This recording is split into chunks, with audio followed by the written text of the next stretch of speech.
Antes de comenzar no olvides suscribirte, darle like y comentar. Puedes seguirme en mis redes sociales para proponerme nuevas historias y apoyarme, enlaces en la descripción. Cazadores de sombras. Las últimas horas. La cadena de hierro. De Cassandra Clare. Para Rick Riordan. Gracias por dejarme usar el noble nombre de D'Angelo. Primera parte. Pequeños juegos. Pronto irás a hablar de mí y de mis pequeños y divertidos juegos. Durante el último trabajo, guardé parte de la sustancia roja propiamente dicha en una botella de cerveza de jengibre para escribir con ella, pero se puso densa como el pegamento y no pude usarla. Espero que la tinta roja sea apropiada. Jack el Destripador. Londres, East End. Volver a tener un cuerpo humano resultaba extraño y novedoso. Sentir el viento agitándole el pelo y los fríos copos de nieve aguijoneándole la cara mientras caminaba por los adoquines. Mover los brazos y comprobar la nueva longitud de su zancada. Acaba de amanecer y las calles estaban casi desiertas. De vez en cuando veía a algún vendedor ambulante empujando su carrito por la calle nevada, o a una sirvienta con mandil y chal que se dirigía hacia su tedioso trabajo. Bordeó un montón de nieve, dio un traspié y frunció el ceño. Tenía el cuerpo muy débil.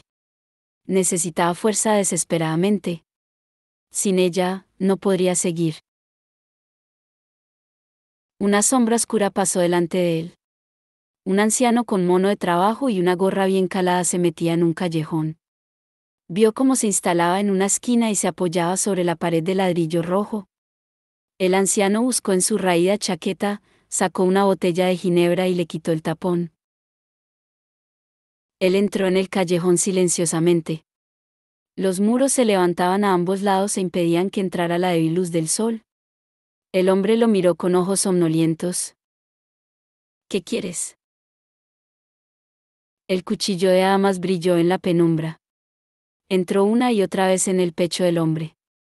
La sangre brotó como una espuma de partículas rojas que tiñeron de escarlata la nieve sucia. El asesino se apartó mientras inspiraba. La energía de la muerte del hombre, la única cosa útil que esa criatura mortal podía ofrecerle, fluía hacia su interior a través del cuchillo. Se irguió y sonrió al lechoso cielo blanco. Ya se sentía mejor. Más fuerte. Pronto tendría la energía suficiente para enfrentarse a sus enemigos verdaderos. Mientras regresaba a la calle principal, susurró sus nombres. James Herondale. Cordelia Carstairs.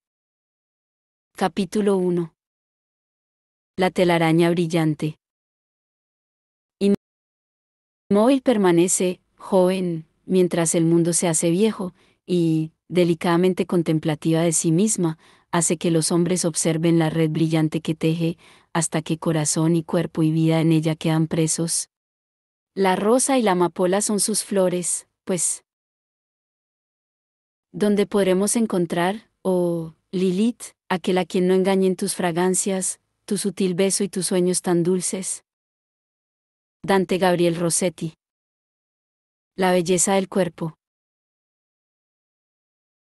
Una niebla invernal se había posado sobre la ciudad de Londres y extendía sus pálidos tentáculos por las calles, coronando los edificios con un oropel sin brillo.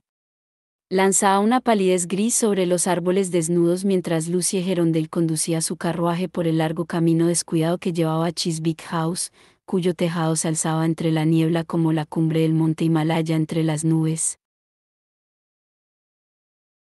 Con un beso en la nariz y una manta en la cruz, dejó a su caballo, Valios, al pie de la escalinata delantera, y echó a andar por lo que quedaba del jardín. Pasó ante las estatuas ruinosas de Virgilio y Sófocles, cubiertas por largas enredaderas, y cuyos miembros rotos yacían desperdigados entre las malas hierbas. Había otras estatuas medio tapadas por árboles de espeso ramaje y seto sin podar, como si el denso follaje las hubiera devorado. Atravesó con cuidado una pérgola de rosas derruida y, finalmente, llegó al viejo cobertizo de ladrillo del jardín. Hacía mucho tiempo que no tenía techo. Lucy se sintió como si llegara a una cabaña abandonada en los pantanos. Una delgada columna de humo gris salía del interior. Si esto fuera la bella Cordelia, un duque enfadado aunque atractivo aparecería por el páramo, pero las cosas nunca sucedían como en los libros. El cobertizo estaba rodeado por pequeños montones de tierra donde ella y Grace habían estado enterrando, durante los 4 meses anteriores, los resultados fallidos de sus experimentos, los desgraciados cuerpos de pájaros caídos o de ratas y ratones cazados por gatos que, una y otra vez, habían intentado revivir. Todavía no habían conseguido nada. Y Grace ni siquiera lo sabía todo sobre ese asunto. Seguía sin conocer el poder de Lucy para invocar a los muertos. No sabía que había probado obligar a los pequeños cuerpos a volver a la vida, que había intentado llegar a su interior para encontrar algo que ella pudiera traer al mundo de los vivos. Pero nunca había funcionado. Cualquiera que fuera la parte sobre la que Lucy tuviera poder de invocación había desaparecido con sus muertes. No le había contado nada de esto a Grace. Lucy se encogió de hombros con resignación filosófica, se dirigió a la enorme puerta de madera.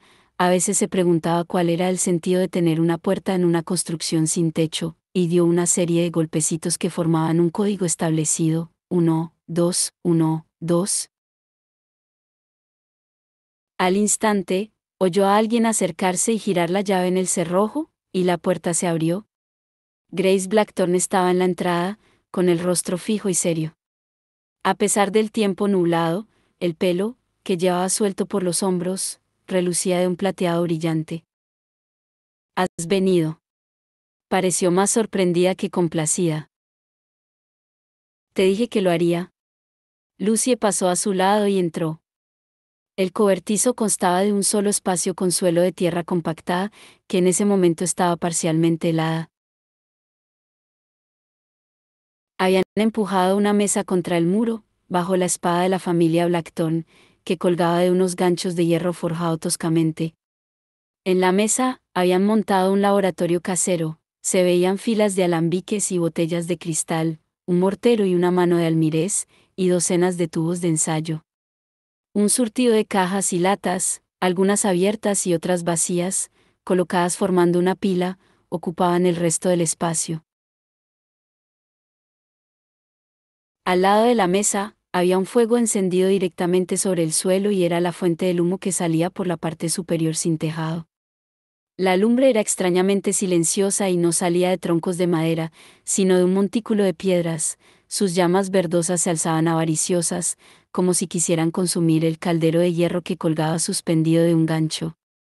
El recipiente contenía un preparado negro que hervía y olía a tierra y a productos químicos al mismo tiempo. Despacio, Lucy se aproximó a una segunda mesa, más grande. En ella había un ataúd. A través de la tapa de cristal, vio a Jessie, con el mismo aspecto que la última vez que habían estado juntos, camisa blanca y pelo negro que le caía suave por la nuca. Sus párpados eran como medias lunas pálidas. No se había limitado a los pájaros, los murciélagos y los ratones. También había intentado ordenar a Jessie que volviera a la vida, aunque solo había podido hacerlo durante los cortos periodos en los que Grace iba a buscar algo y la dejaba sola con el cuerpo de Jessie. Con él le había ido incluso peor que con los animales. Jessie no estaba vacío, como los animales. Lucy podía sentir algo dentro de él, una vida, una fuerza, un alma. Pero fuera lo que fuese, estaba anclado en el espacio entre la vida y la muerte, y no podía moverlo. Solo con intentarlo ya se sentía enferma y débil, como si estuviera haciendo algo malo. No estaba segura de que fueras a venir, dijo Grace molesta. Llevo una eternidad esperándote. ¿Has conseguido el estramonio? Lucy sacó del bolsillo un pequeño paquete. Fue difícil llevármelo. Y no puedo estar mucho rato. Esta noche he quedado con Cordelia. Grace cogió el paquete y lo abrió. ¿Por qué la boda? Es mañana. Pero, ¿qué tiene eso que ver contigo? Lucy le echó a Grace una dura mirada, pero la otra chica parecía no entenderlo de verdad. A menudo, Grace no parecía comprender por qué la gente hacía ciertas cosas cuando el motivo era, porque así es como se portan los amigos, o porque eso es lo que haces cuando le tienes aprecio a alguien. Soy la dama de honor de Cordelia, contestó. La llevo al altar, pero también estoy para ayudarla y apoyarla antes de la ceremonia. Esta noche voy con ella a... Sas. Grace había echado el contenido del paquete en el caldero. El fogonazo de una llama se elevó hacia el techo inexistente y, luego, una bocanada de humo. Olió a vinagre. No tienes que contármelo. Estoy segura de que Cordelia no me aprecia. No voy a discutir ese tema contigo, contestó Lucy mientras tosía un poco. Bueno, yo no me tendría aprecio si fuera ella, repuso Grace. Pero no hay por qué hablar de algo. No te pedí que vinieras para charlar. Echó una mirada al caldero. La niebla y el humo se mezclaron en la pequeña habitación y envolvieron a Grace en un halo nebuloso. Lucy se frotó las manos enguantadas, con el corazón latiéndole deprisa, mientras Grace empezaba a recitar. Ic mortui viunt. Igni ferroque, exilentio, exánimo. Exilentio, exánimo. Resurget. A medida que Grace almodeaba, la mezcla empezaba a hervir más rápido, y las llamas siseaban y subían cada vez más alto hasta alcanzar el caldero. Un poco de brebaje se salió por un lado y se derramó en el suelo, chapoteando. Lucy dio un salto hacia atrás mientras unos tallos verdes brotaban de la tierra, y de ellos crecían otros tallos, hojas y brotes que se elevaron hasta la altura de las rodillas. «Funciona», exclamó. «Sí que funciona». Un rápido destello de emoción pasó por la cara normalmente inexpresiva de Grace. Miró hacia el ataúd y a Jessie. Con la misma velocidad que habían surgido, las flores se marchitaron y cayeron de los tallos. Fue como ver el tiempo acelerarse. Lucy contempló, impotente, cómo las hojas caían y los tallos se secaban y se rompían por su propio peso.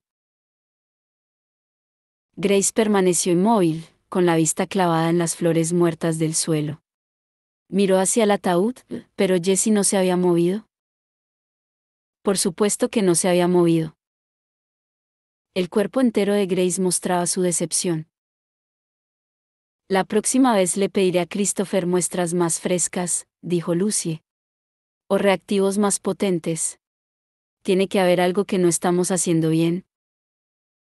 Grace se acercó al ataúd de su hermano. Puso la palma contra el cristal. Movía los labios como si estuviera susurrando algo, pero Lucy no sabía el qué. El problema no es la calidad de los ingredientes, replicó Grace con una voz suave y fría. El problema es que estamos confiando demasiado en la ciencia. Activadores, reactivos. La ciencia es tristemente limitada cuando hablamos de proezas como la que estamos intentando. ¿Cómo lo sabes? Grace la miró con frialdad. Sé que piensas que soy estúpida porque nunca me dieron clases, contestó, pero me las arreglé para leer unos cuantos libros cuando estuve en Idris. De hecho, me leí la mayor parte de la biblioteca. Lucy tuvo que admitir que a Grace no le faltaba razón. No había tenido ni idea de que Grace estuviera interesada en la lectura o, más bien, en nada que no fuera torturar hombres y resucitar a Jessie. Si no podemos contar con la ciencia, ¿qué propones? Lo más evidente. Magia. Grace le habló como si se dirigiera a un niño pequeño. No este juego de niños, estos hechizos que sacamos de un libro que mi madre ni se molestó en esconder. Escupió las palabras con desprecio. Debemos buscar poder en el único sitio en el que se puede encontrar. Lucy tragó saliva. ¿Te refieres a la nigromancia? Extraer poder de la muerte y usarlo para hacer magia con los muertos. Algunos dirían que ese tipo de magia es maligno. Yo lo llamo necesario. Bueno, yo también lo llamaría maligno, apuntó Lucie, incapaz de ocultar su frustración. Grace parecía haber tomado esa decisión sin contar con ella, lo cual iba totalmente en contra del espíritu de su alianza. Y no quiero hacer cosas malignas. Grace sacudió la cabeza despectivamente, como si Lucy estuviera armando un revuelo por nada. Tenemos que hablar de esto con un nigromante. Lucy se abrazó a sí misma. ¿Un nigromante? Ni hablar. Incluso aunque encontráramos a uno, la clave nos lo prohibiría. Y es lógico, replicó Grace mientras comenzaba a recogerse las faldas. Parecía lista para salir del cobertizo. Lo que tenemos que hacer no es del todo bueno. No en el sentido que la mayoría de la gente le da al término. Bueno, desde luego. Pero tú ya lo sabías, Lucie, así que puedes dejar de fingir que eres mucho mejor que yo. No, Grace. Lucie se movió para bloquear el acceso a la puerta. Yo no quiero eso, y dudo que Jessie lo quisiera tampoco. ¿No podemos hablar con un brujo? ¿Alguien en quien la clave confíe? La, la clave puede confiar en ellos, pero yo no. Los ojos de Grace echaban chispas. Decidí que debíamos trabajar juntas porque a Jessie parecías gustarle. Pero hace muy poco que conoces a mi hermano, y nunca estando vivo. Así que difícilmente eres una experta. Yo soy su hermana, y haré que vuelva. Da igual lo que tenga que hacer o cómo. ¿Lo entiendes, Lucy? Grace respiró hondo. Es hora de decidir si te preocupa más la preciosa santidad de tu vida o devolverle la suya a mi hermano. Cordelia Castaers hizo una mueca de dolor mientras Risa ajustaba aún más la peineta de Carey. Sostenía un grueso rodete de pelo rojo oscuro, parte de un elaborado peinado que su doncella le había recomendado con la promesa de que estaba muy de moda. No es necesario que te esfuerces tanto con el peinado esta noche, había protestado Cordelia. Solo es una fiesta en la nieve. Mi pelo va a acabar hecho un desastre a pesar de todas las pinzas y peinetas que le pongas. La mirada desaprobadora de Risa había zanjado la conversación. Cordelia supuso que su obligación, según la mujer, era esforzarse por estar radiante para su prometido. Después de todo, Cordelia iba a casarse con James Gerondale, un partidazo para los estándares de cualquier sociedad, la de los cazadores de sombras o la mundana, guapo, rico, amable y bien relacionado. No servía de nada decir que daba igual el aspecto que tuviera ella. A James no le importaría si ella apareciese con un traje de noche o completamente desnuda. Pero era una pérdida de tiempo intentar explicarle eso a Risa. De hecho, era demasiado arriesgado explicárselo a cualquiera. Doctare si valle man, toa llene no de ránega con, dijo Risa mientras sujetaba un espejo de plata frente a Cordelia. Mírate al espejo, mi niña preciosa. Es precioso, Risa, tuvo que admitir Cordelia. Las peinetas de perlas relucían en contraste con el pelo de color rubio oscuro. Pero, ¿cómo vas a ser capaz de superarte mañana? Risa se limitó a guiñarle el ojo. Al menos alguien estaba deseando que llegara el día siguiente, reflexionó Cordelia. Cada vez que pensaba en su boda, le entraban ganas de tirarse por la ventana. Al día siguiente se sentaría por última vez en su habitación, y su madre y Risa le entrelazarían flores de seda en el pelo, largo y espeso. Y tendría que parecer una novia al menos tan feliz como bien vestida.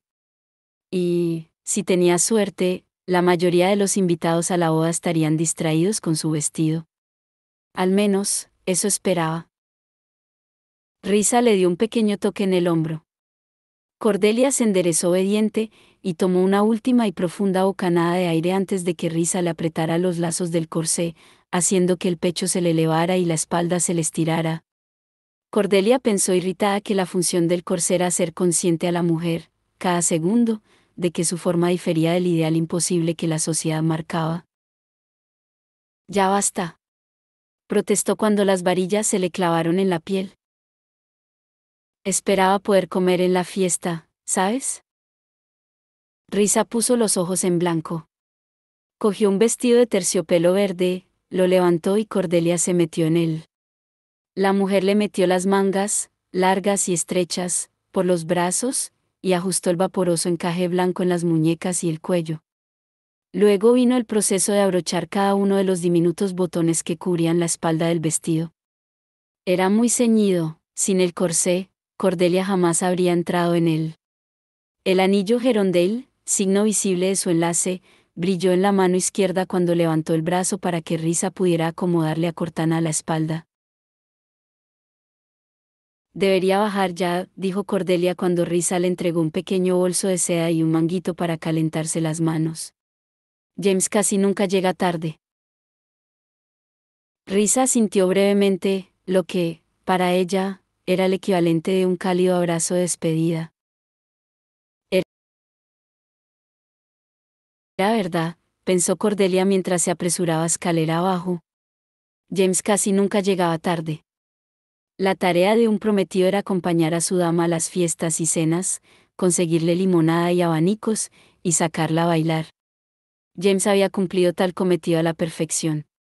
Durante toda la temporada la había acompañado fielmente a todo tipo de aburridísimos eventos del enclave, pero, excepto en esas ocasiones, apenas lo había visto. A veces, él se unía a ella y al resto de sus amigos para salidas realmente agradables, tardes en el Davis Tavern, tomar el té en casa de Anna, pero incluso en esos momentos permanecía distraído y preocupado. No había muchas oportunidades de hablar sobre el futuro, y Cordelia tampoco estaba muy segura de qué iba a decir si se daba el caso. Laila. Cordelia había llegado a la entrada de la casa, decorada con los azulejos de espadas y estrellas, y al principio no vio a nadie. Un momento después, se dio cuenta de que su madre, Sona, estaba junto a la ventana delantera, y había apartado una de las cortinas con su estrecha mano. La otra descansaba sobre la abultada barriga. «Eres tú», dijo Sona. Cordelia se dio cuenta de que las ojeras de su madre se habían vuelto más oscuras. «¿A dónde vas, otra vez?» «A la fiesta de trineos de los Ponsonby, en Parliament Hill», contestó Cordelia. «La verdad es que son horribles, pero Alastair va a ir y pensé en acercarme yo también y así dejo de pensar en lo de mañana». Sona sonrió. «Es muy normal estar nerviosa antes de una boda, Laila Joon. Yo estaba aterrorizada la noche antes de casarme con tu padre. Casi me escapo en el tren. De madrugada a Constantinopla». Cordelia tragó saliva y la sonrisa de su madre titubeó. «Oh, vaya», pensó Cordelia. Solo hacía una semana que su padre, Elias Carstairs, había salido de su internamiento en la Basilias, el hospital de los cazadores de sombras en Idris.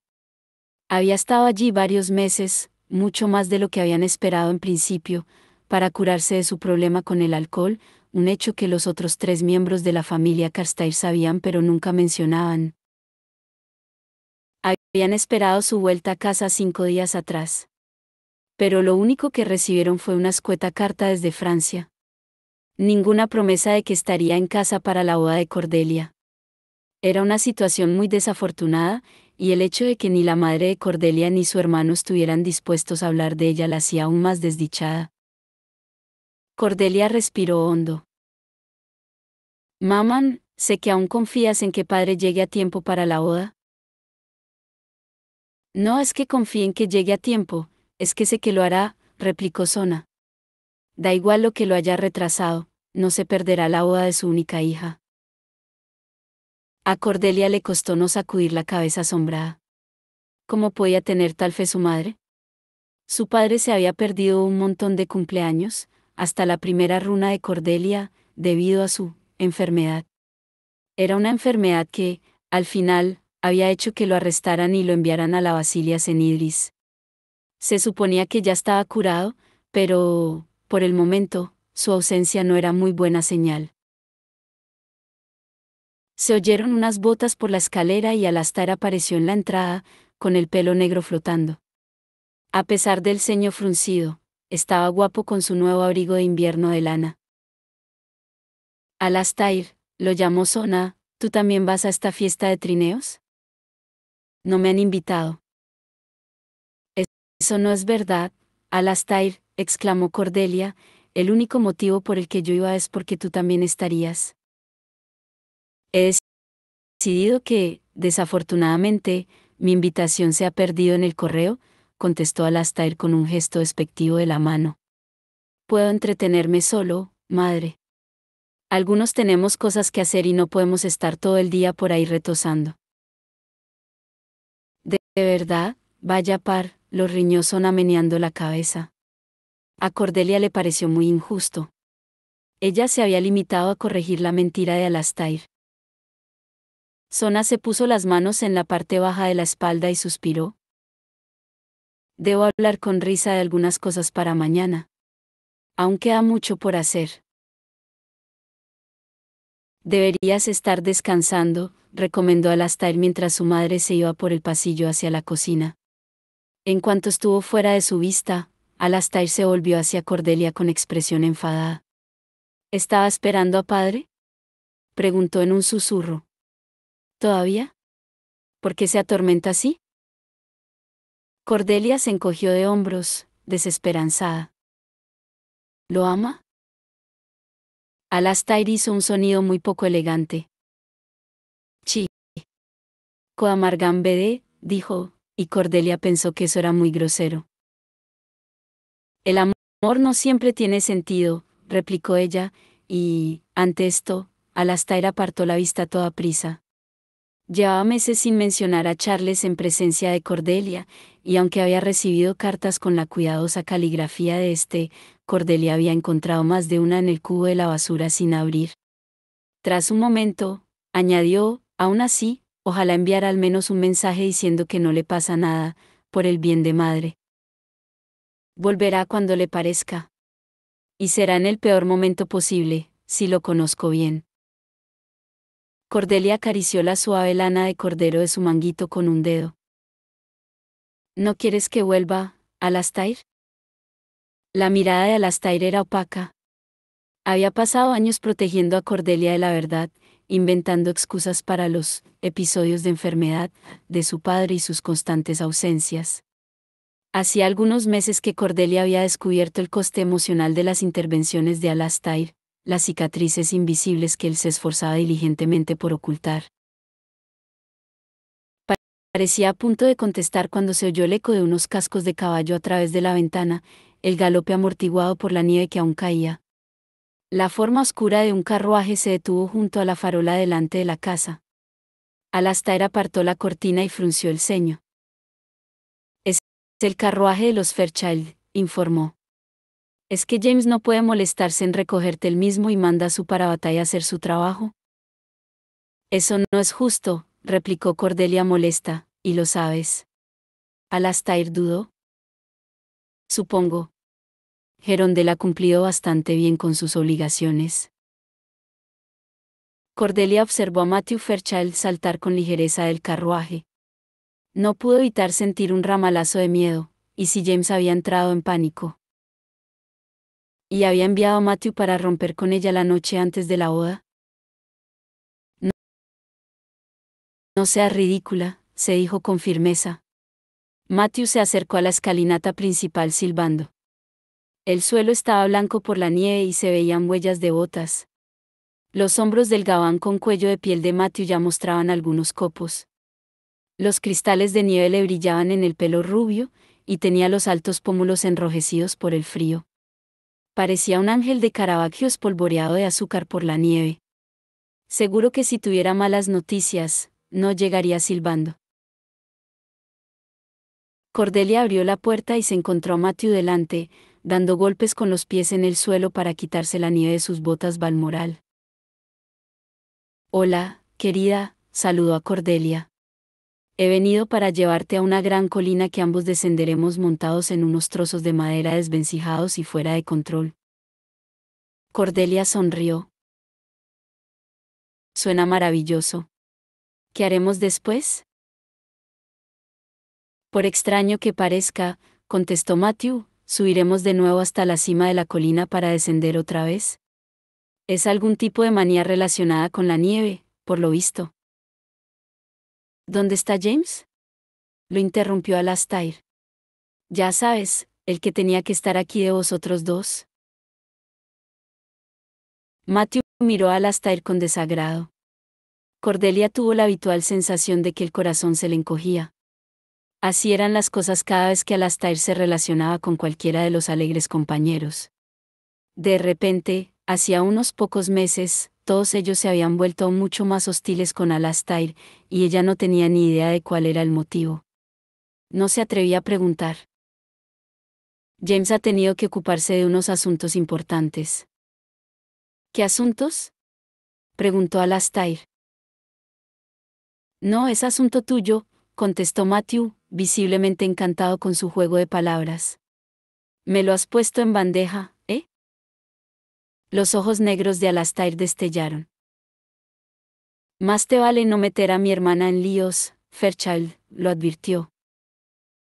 Sé el tipo de compañías que frecuentas. Alastair, dijo Cordelia. Escucha, ¿de verdad que no vienes a la fiesta de Ponsonby o solo estabas pinchando a madre? ¿Y si es esto último? ¿Quieres venir con Matthew y conmigo en el carruaje? La mirada de Alastair se dirigió a Matthew. Vaya. Ni siquiera lleva sombrero. Preguntó. ¿Y taparme este pelo? Matthew se señaló los rubios rizos con un elegante gesto de la mano. ¿Acaso cubrirías el sol? La expresión de Alastair indicaba que poner los ojos en blanco nunca sería suficiente. Yo me voy a dar un paseo, replicó. Salió a la noche nevada sin decir nada más, y el efecto de su salida quedó amortiguado por la nieve que se tragaba las huellas de sus botas. Cordelia suspiró y recorrió la acera con Matthew. South Kensington era un cuento de hadas de casas blancas cubiertas de hielo reluciente, donde el brillo de las farolas estaba rodeado de halos de niebla matizada por la nieve. Tengo la sensación de que siempre estoy disculpándome por Alastair. La semana pasada hizo llorar al lechero. Matthew la ayudó a subir al asiento del carruaje. Conmigo no te disculpes por Alastair. Me proporciona un adversario con el que afilar el ingenio. Se subió a su lado y cerró la pesada puerta.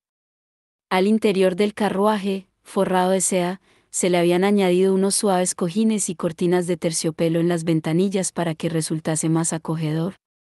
Cordelia se reclinó sobre el asiento, con la manga del gabán de Matthew rozándole el brazo de modo reconfortante. Me parece que llevo siglos sin verte, Matthew, dijo, feliz de cambiar de tema. He oído que tu madre ya ha vuelto de Idris. ¿Y Charles, de París? No.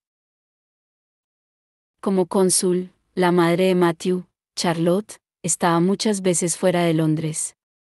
Su hijo Charles, el hermano de Matthew, tenía un puesto de subalterno en el Instituto de París y estaba especializándose en política. Todo el mundo sabía que Charles esperaba llegar a ser el próximo cónsul. Matthew se pasó las manos por el pelo, quitándose los cristales de hielo. Ya conoces a mi madre, en cuanto baja del carruaje ya está yéndose a toda prisa otra vez. Y, por supuesto, Charles vino a ver la casa enseguida. Así le recuerda al Instituto de París lo cerca que está de la cónsul, lo mucho que ella confía en su criterio. Y pontifica con padre y Martin Wentworth. Cuando me iba, acababa de interrumpirles su partida de ajedrez para intentar arrastrarlos a una discusión sobre política subterránea en Francia. La verdad es que Wentworth parecía un poco desesperado, probablemente esperaba que Christopher provocara otra explosión en el laboratorio y eso le diera una oportunidad para escapar. ¿Otra explosión? Matthew rió. Kit casi deja a Thomas sin cejas con su último experimento. Dice que está cerca de conseguir que la pólvora estalle incluso aunque haya runas, pero a Thomas ya no le quedan cejas que pueda donar a la ciencia. Cordelia intentó pensar en algo que decir sobre las cejas de Thomas, pero no fue capaz. Vale, dijo mientras se rodeaba con los brazos. Me rindo. ¿Dónde está James? ¿Le ha entrado miedo y se ha escapado a Francia? ¿Se cancela la boda?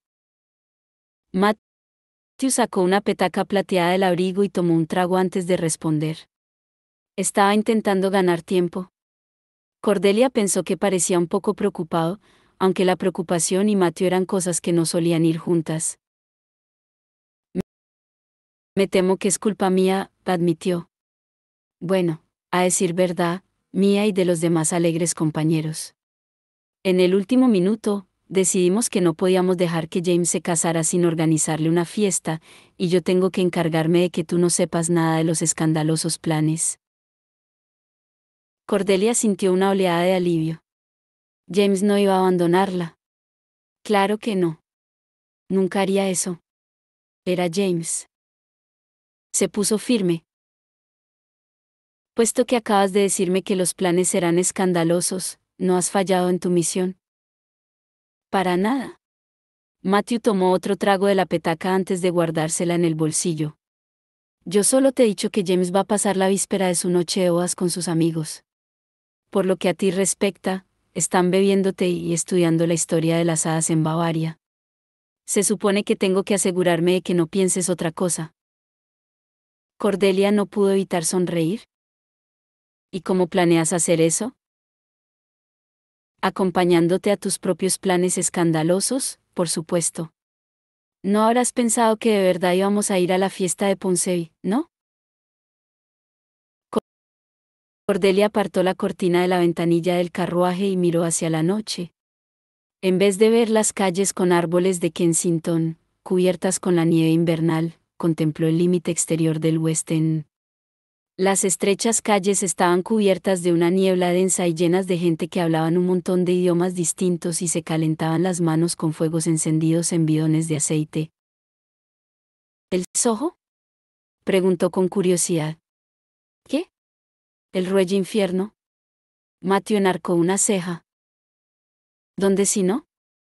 El Ruelle Infierno era un club nocturno y un salón artístico de los subterráneos, que abría algunas noches a la semana en un edificio de vulgar apariencia en Berwick Street. Cordelia había estado allí un par de veces, hacía unos meses. Sus visitas habían sido memorables. Dejó caer la cortina y se volvió hacia Matthew, que la observaba con atención. Ella fingió reprimir un bostezo. ¿En serio? ¿El Ruelle otra vez? He estado allí tantas veces que podría ser un club de bridge para damas. ¿De verdad que no conoces un sitio más escandaloso? Matthew sonrió. Me estás pidiendo que te lleve al Inn of the Stradbere Wolf. Cordelia le dio un golpecito con el manguito. Ese sitio no existe. No te creo. Créeme cuando te digo que hay pocos sitios más escandalosos que el Ruelle, y ninguno al que pueda llevarte y esperar que James me perdone, contestó Matthew. No se considera elegante corromper a la prometida de tu parabatay. Cordelia dejó de reír, de pronto, se sentía muy cansada. Vamos, Matthew, ya sabes que es una boda de conveniencia, dijo. Da igual lo que haga. ¿A James no le importa? Matthew pareció dudar. Cordelia había acabado la farsa, y él se había quedado claramente desconcertado. Pero nunca permanecía mucho tiempo sin hablar. Sí que le importa, replicó mientras el carruaje torcía hacia Berwick Street. Aunque quizá no de la forma en la que todo el mundo se imagina. Pero no creo que sea muy duro estar casada con James, y es solo por un año. No. Cordelia cerró los ojos. Ese era el acuerdo que tenía con James, un año de matrimonio para salvar la reputación de ambos. Luego ella pediría el divorcio. Podrían tener una separación sin líos y seguir siendo amigos. Sí, asintió ella, solo un año. El carruaje se detuvo junto a una farola cuya luz amarilla iluminó el rostro de Matthew. Cordelia sintió que el corazón se le oprimía un poco. Matthew sabía tanto de la verdad como cualquier otro, incluido James, pero había algo en su mirada que, por un momento, le hizo temer que pudiera sospechar cuál era la última pieza del puzzle, la parte que les había ocultado a todos. No podría soportar dar lástima. No podría soportar que alguien supiera lo desesperadamente enamorada que estaba de James y cuánto deseaba que el matrimonio fuera de verdad. Matthew abrió la puerta del carruaje y el pavimento de Berwick Street, brillante a causa de la nieve derretida, quedó a la vista. Saltó afuera y, tras una rápida conversación con el cochero, le tendió la mano a Cordelia para ayudarla a descender. Para llegar al Ruelle Infierno había que atravesar el estrecho callejón de Tyler's Court. Matthew enlazó el brazo de Cordelia con el suyo, y avanzaron juntos a través de las sombras. Estoy pensando, comenzó, que aunque nosotros quizás sepamos la verdad, el resto del enclave no la conoce. Recuerda que incordio fueron cuando llegaste a Londres y, ahora, por lo que respecta a esa panda de engreídos, vas a casarte con el soltero más codiciado del país. Mira a Rosamund Wentworth. Ha cogido y se ha prometido con Toby Baybrook solo para demostrar que tú no eres la única que va a casarse. De verdad. Cordelia estaba de lo más entretenida, jamás se le hubiera ocurrido que tuviera nada que ver con el repentino anuncio de compromiso de Rosamund. Pero supongo que esa boda es por amor. Me limito a señalar que la coincidencia de fechas parece sospechosa. Matthew movió una mano con vehemencia. Lo que digo es que también podrías disfrutar de ser la envidia de todo Londres. Todos los que fueron mezquinos contigo cuando llegaste, los que te hicieron de menos a causa de tu padre o difundieron rumores, todos esos estarán verdes de envidia, deseando estar en tu lugar. Disfrútalo. Cordelia se rió. Siempre encuentras la solución más decadente a los problemas. Creo que la decadencia es una perspectiva válida que siempre debería tenerse en cuenta. Habían llegado a la entrada del Ruelle Infierno y pasaron a través de una puerta privada a un estrecho pasillo adornado con pesados tapices. El espacio parecía estar decorado para Navidad, aunque faltaban semanas para las fiestas. Los tapices estaban engalanados con ramas verdes que contenían rosas blancas y amapolas rojas. Tras atravesar un intrincado laberinto de pequeños salones, llegaron a la sala principal del Ruelle, de forma octogonal. La habían transformado, árboles relucientes, con las ramas y los troncos pintados de blanco y adornados con guirnaldas verde oscuro y bolas rojas de cristal, se hallaban distribuidos a intervalos. Un mural resplandeciente mostraba una escena campestre, un glaciar bordeado por un bosquecillo de pinos cubiertos de nieve, con búhos asomando de las sombras entre los árboles. Una mujer morena con el cuerpo de una serpiente estaba enroscada alrededor de un árbol partido por un rayo, sus escamas brillaban con pintura dorada. En el fondo de la estancia, Malcolm Fudd, el brujo supremo de Londres, de ojos de color púrpura, parecía dirigir a un grupo de hadas en una complicada danza. El suelo estaba lleno de montoncitos de algo que parecía nieve, pero que, al mirar de cerca, resultaba ser papel blanco cortado en tiras finas, que se iba amontonando a causa de los subterráneos que bailaban sobre él. Claro que no todo el mundo bailaba, muchos de los huéspedes del local se reunían en mesitas circulares, con las manos alrededor de jarras de cobre que contenían vino especiado. Cerca, sentados a otra mesa, un licántropo y una hada discutían sobre el autogobierno irlandés. A Cordelia siempre le había maravillado la mezcla de subterráneos que acudían al Ruelle Infierno, las enemistades que se establecían en el mundo exterior entre vampiros y licántropos, o entre diferentes cortes de hadas, parecían suspenderse en favor del arte y la poesía. Entendía perfectamente por qué a Matthew le gustaba tanto ese lugar. Vaya, vaya, mi cazadora de sombras favorita, dijo una voz familiar. Cordelia se volvió y se encontró con Claude Killington, un joven licántropo músico que supervisaba los espectáculos del Ruelle. Estaba sentado ante una mesa con una hada de pelo largo azul verdoso que miraba a Cordelia con curiosidad.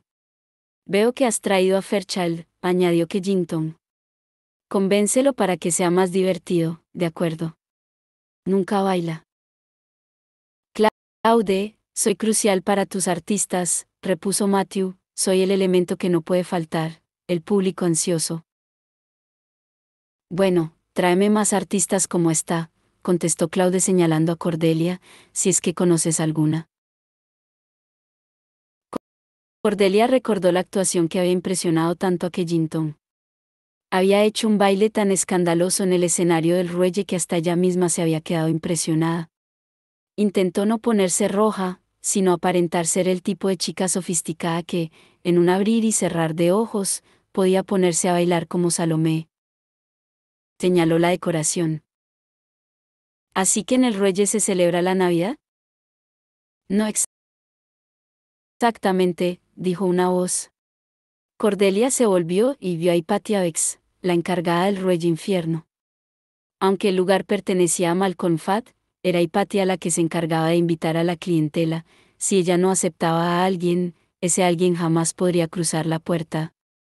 Hypatia llevaba un traje de noche rojo brillante y una peonía bañada en oro prendida en el remolino de su pelo negro. ¿El Ruelle no celebra la Navidad? Sus invitados pueden hacer lo que quieran en sus casas, faltaría más, pero en diciembre, el Ruelle homenajea a su patrón con el Festum Lamia. ¿Su patrón? O sea, tú, preguntó Cordelia. Hubo un destello de sorpresa en los característicos ojos de Hypatia, cuyas pupilas tenían forma de estrella. Su patrón cósmico. Nuestra antepasada, a la que algunos llaman la madre de los brujos, y otros, la madre de los demonios. Ah, contestó Matthew. Lilith. Ahora que lo dices, es cierto que tienes muchos más búhos de lo normal en la decoración. El búho es uno de sus símbolos, confirmó Hypatia mientras deslizaba una mano por el respaldo de la silla de Kensington. En los primeros días de la tierra, Dios le dio a Adán una esposa. Su nombre era Lilith y como no se plegó a los deseos de Adán, la expulsaron del Edén. Se apareó con el demonio Samael, y tuvo muchos niños demonios, cuya descendencia fueron los primeros brujos. Esto enfadó al cielo, y envió a 3 ángeles vengadores, Sambi, Sansambi y Semangelaf, a castigar a Lilith. Los ángeles la esterilizaron y la desterraron al reino de Edom, un páramo de criaturas nocturnas y búhos, donde sigue en la actualidad. Pero a veces extiende una mano para ayudar a los brujos que le son fieles. A Cordelia le sonaba la mayor parte de la historia, aunque en las leyendas de los cazadores de sombras los 3 ángeles eran héroes protectores. A los 8 días del nacimiento de un niño cazador de sombras, se llevaba a cabo un ritual. Los hermanos silenciosos y las hermanas de hierro entonaban sobre el niño los nombres Sambi, Sansambi y Semangelaf. Sona le había explicado a Cordelia que era una forma de asegurar el alma del niño, haciendo que los ángeles fueran una barrera ante cualquier tipo de posesión o influencia demoníaca. Pensó que sería mejor no mencionar eso. Matthew me prometió una noche escandalosa, repuso, pero sospecho que a la clave no le gustaría mucho que unos cazadores de sombras acudieran a la fiesta de cumpleaños de un demonio famoso. No es su cumpleaños, matizó Hypatia, solo un día de celebración. Creemos que es el día en el que salió del jardín del Edén. Las bolas rojas que cuelgan de los árboles son manzanas, dijo Cordelia, dándose cuenta. La fruta prohibida. El Ruelle Infierno se deleita con el consumo de todo lo prohibido, contestó Hypatia sonriendo. Creemos que el hecho de ser tabú lo hace todavía más delicioso. Matthew se encogió de hombros. No veo por qué la clave debería molestarse. Yo no creo que estemos celebrando a Lilith ni nada por el estilo. No es nada más que decoración. Hypatia lo miró divertida. Por supuesto. Nada más. Lo que me recuerda que echó una mirada significativa a la que acompañaba a Kensington, que se levantó y ofreció su sitio a Hypatia. Esta se sentó sin más, y extendió la falda de su vestido. El hada se perdió entre la multitud. No he vuelto a ver mi Piscis desde la última vez que estuviste aquí, señorita Carstairs. Recuerdo que Matthew también estaba. Me pregunto si os la habré regalado sin darme cuenta. Uy, no, Cordelia recordó la Piscis que habían robado hacía meses, había explotado durante una batalla con un demonio mandicor. Miró a Matthew. Este se encogió de hombros y cogió una jarra de vino especiado de la bandeja de una hada que pasaba por allí. Cordelia carraspeó. Pues creo que sí. Creo recordar que me deseaste mucha suerte con mi futuro. Y no fue solo un amable regalo, añadió Matthew, resultó muy útil para salvar de la destrucción a la ciudad de Londres.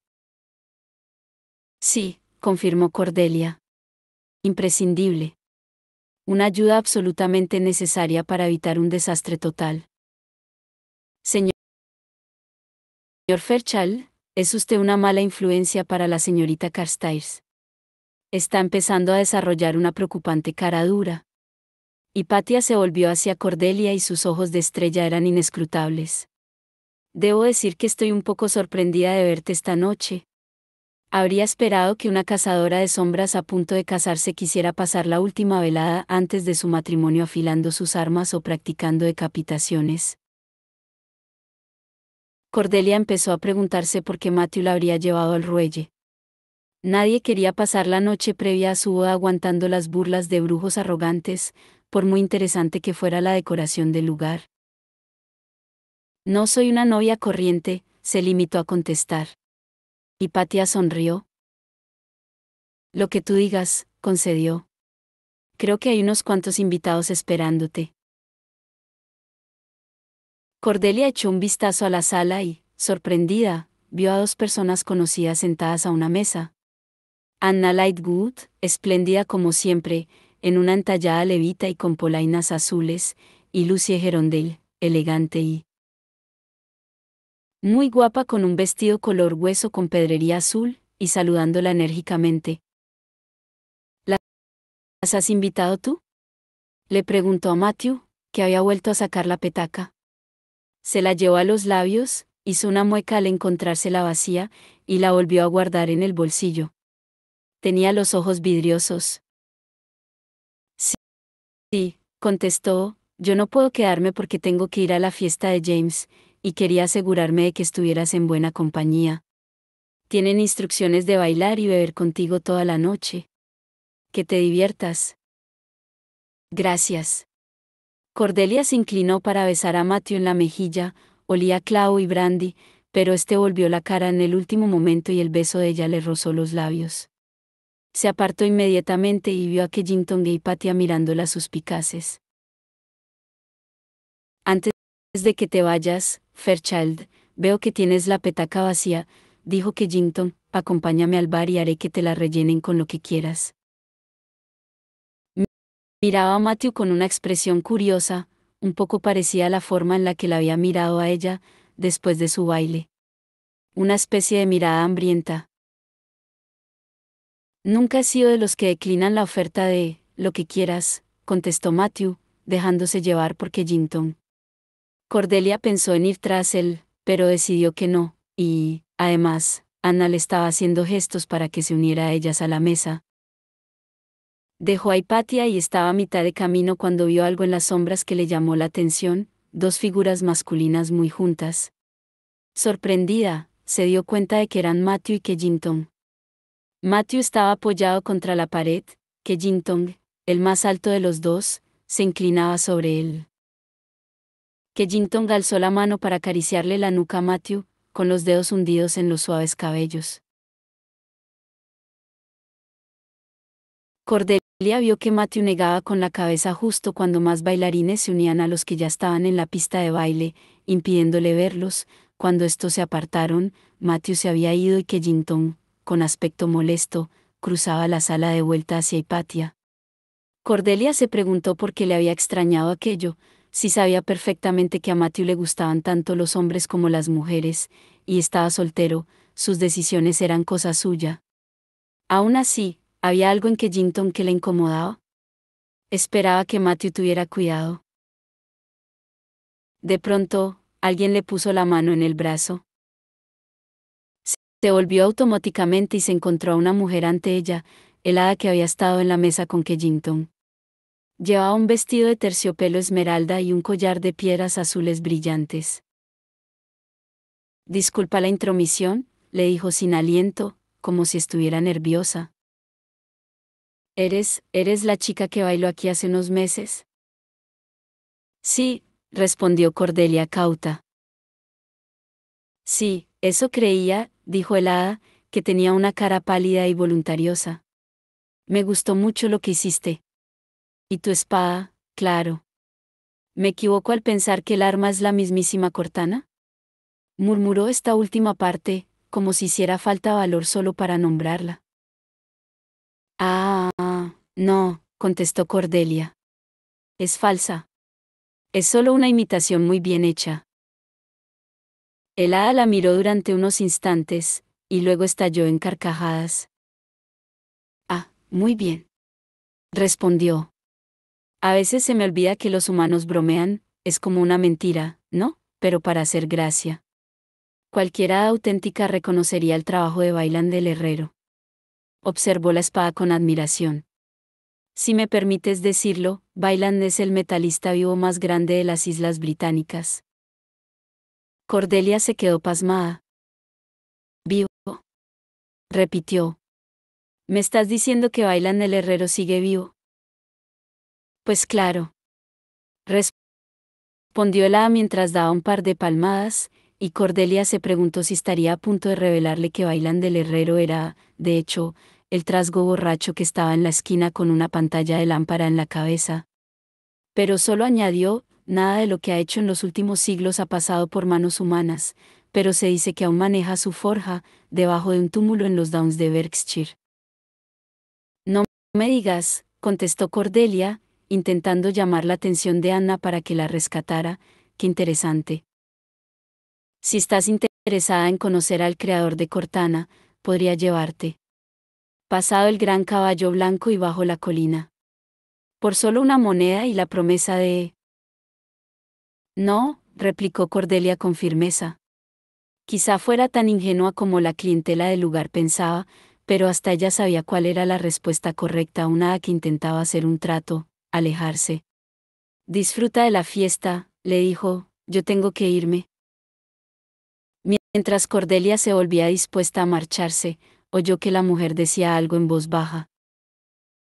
No tienes por qué casarte con un hombre que no te ama, ¿sabes? Cordelia se quedó helada.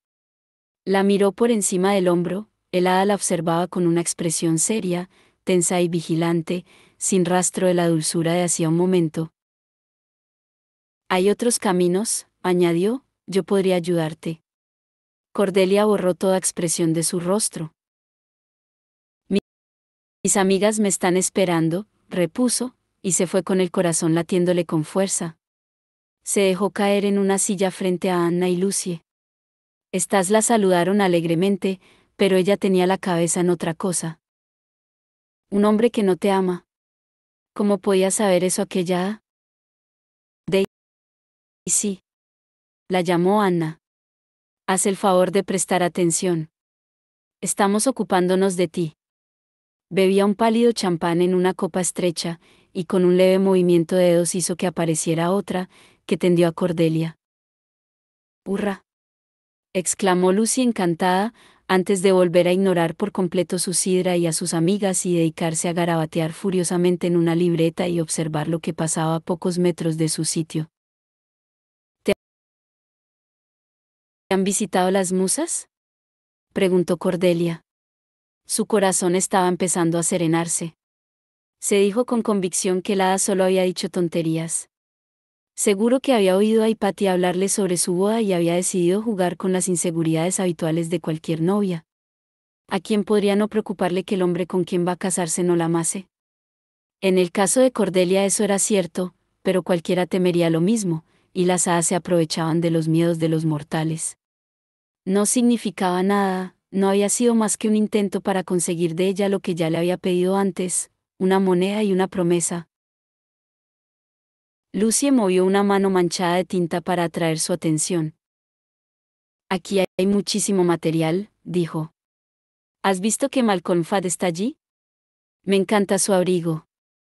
He decidido que en vez de ser un apuesto oficial naval, Lord Kincaid debería ser un artista cuya obra se prohibió en Londres, así que huyó a París, donde convirtió a la bella Cordelia en su musa y es bienvenido en los mejores salones. ¿Qué ha pasado con el duque de Blankshire?, preguntó Cordelia. Pensaba que la Cordelia ficticia estaba a punto de convertirse en duquesa. Ha muerto, dijo Lucie mientras se chupaba la tinta del dedo.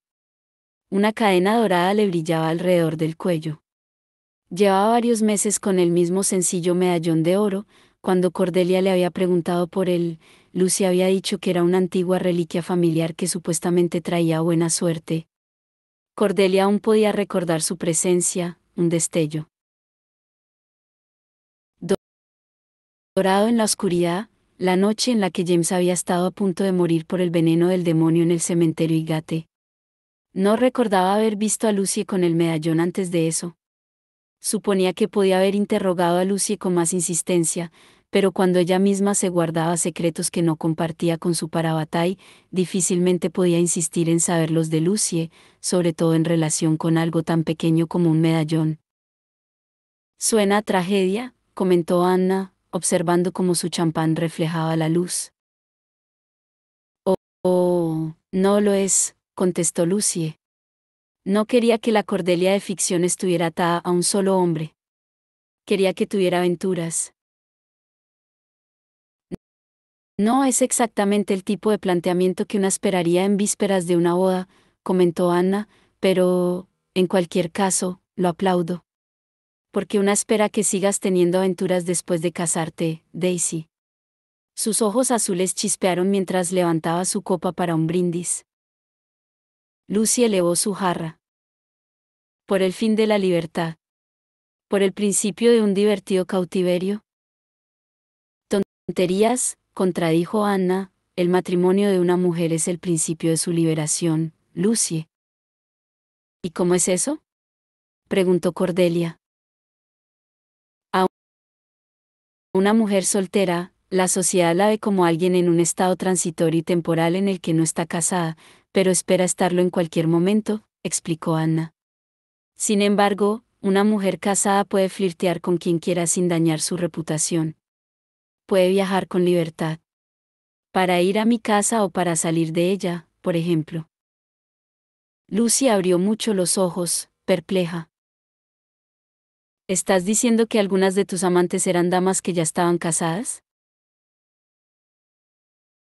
Estoy diciendo que es más frecuente eso que lo contrario, respondió Anna.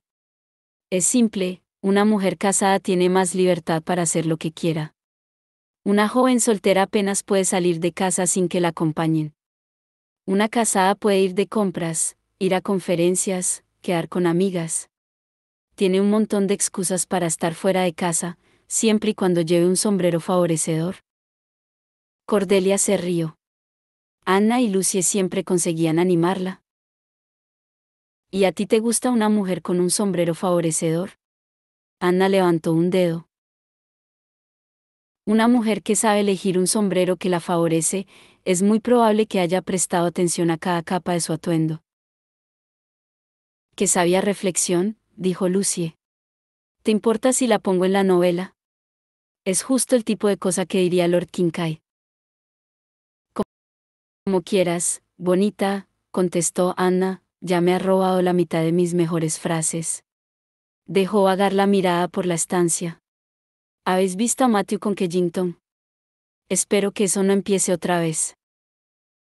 ¿Qué pasó con Kensington?, preguntó Lucie. Medio le rompió el corazón a Matthew, hace un año o así, contestó Anna. Matthew tiene por costumbre que le rompan mucho el corazón. Parece preferir los amores imposibles. ¿En serio? Lucie volvía a garabatear en su libreta. ¡Ay, Dios! Saludos, bellas damas, dijo un hombre alto con una piel blanca como la de un cadáver y pelo castaño rizado, que apareció al lado de su mesa como por arte de magia. ¿Cuál de estas beldades anhela bailar conmigo la primera? Lucie se levantó de un salto. Yo bailaré contigo, dijo. Eres un vampiro, ¿no? Esto.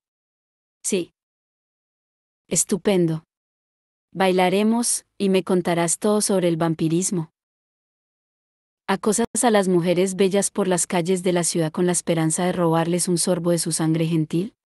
¿Lloras porque tu alma está maldita? Los ojos oscuros del joven miraron alrededor con preocupación.